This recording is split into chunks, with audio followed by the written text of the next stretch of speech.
যারা গণতন্ত্রের কথা বলে তাদেরকে আয়না ঘরে রেখে নির্যাতন করেছে, সেই শেখ হাসিনার ছাত্রলীগ যুবলীগ কেন এখনো নিষিদ্ধ হলো না? জনগণ জানতে চায়।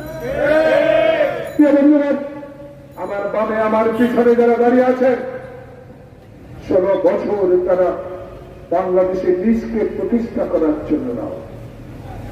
আমার নেতা তারেক রহমান বলেছে আমি প্রধানমন্ত্রী হবার জন্য।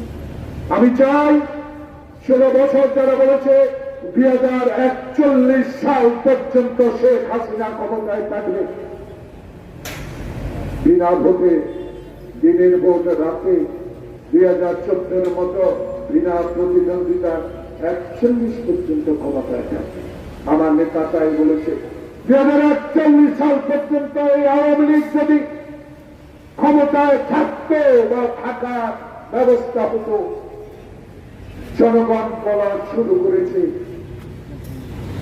দিল্লি সেই কুচক্রী মহল দিল্লি থেকে যে স্বাধীনতা আমরা ছিনিয়ে এনেছি, সেই স্বাধীনতা দিল্লি পায়ের তলে মাথা নত করতেন সেই কাজে। আল্লাহ রহমান ছাত্র বৈষম্যর আবু সাইদ খোকন মুগ্ধ তোমাদের রক্তের বিনিময়ে অর্জিত বাংলাদেশের দ্বিতীয় স্বাধীনতা, এই স্বাধীনতা রক্ষা করার জন্যই আজকে জনগণ ডক্টর ইউনূসকে যারা 14 তলায় লিফট বন্ধ করে দিয়ে মামলা হাজিরা দেওয়ার ব্যবস্থা করেছিল, সংসদে দাঁড়িয়ে শেখ সেলিমের মতো একজন কুলাঙ্গার লোক বলেছে ইউনূস একটা কাগজ আনছে, তাতে কি সেই সরকারের লোকদের বিরুদ্ধে আইনগত ব্যবস্থা নেবার সময় এখন এই মুহূর্ত। সেই ব্যক্তিটি এখনো কেন তারেক রহমানের সকল মামলা প্রত্যাহার করলেন না? এই বিষয়ে জনগণ আমাদেরকে গ্রামে গেলে জিজ্ঞাসা করতে শুরু করে। প্রিয় বন্ধুগণ, আমি দোষ দিব না, আমি সমালোচনা করি, আমি শুধু মনে করিয়ে দিতে চাই,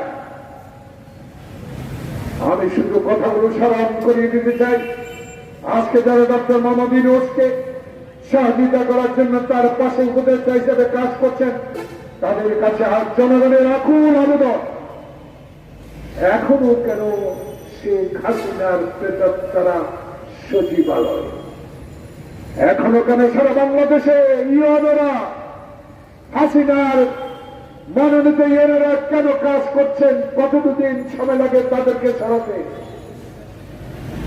জনগণ এটা বলা শুরু করেছে, কারণ বলবেই মামলা হয় থানায়, মামলা গ্রহণ করার আগে আসামির কাছে নাম চলে যায়। এখনো তারা সারা বাংলাদেশে শেখ হাসিনার কথাই বলে। আমরা কি শেখ হাসিনাকে আবার পুনর্বহাল করার জন্য চাই? বাংলাদেশের মানুষ সেটা কোনোদিন গ্রহণ করবে না। যে মহিলাটি বাংলাদেশে আপসী নেত্রীবেগম খালেদা জিয়াকে নির্দেশ দিয়ে 5 বছর কারাবরণ করেছে, এটাকে 20 বছর করেছেন, সেই কথা আমাদের মনে পড়ে। আমাদের মনে মনে আপনারকে রাজপথে ঢাকা বিশ্ববিদ্যালয়ের অঙ্গনে যখন কুচিয়ে কুচিয়ে হত্যা করেছে, বিশ্বজিৎকে যখন রাস্তায় দাঁড়িয়ে কুপিয়ে কুপিয়ে হত্যা করেছে, যারা সৌদি আলমকে, যারা ইলিয়াস আলীকে গুম করেছে,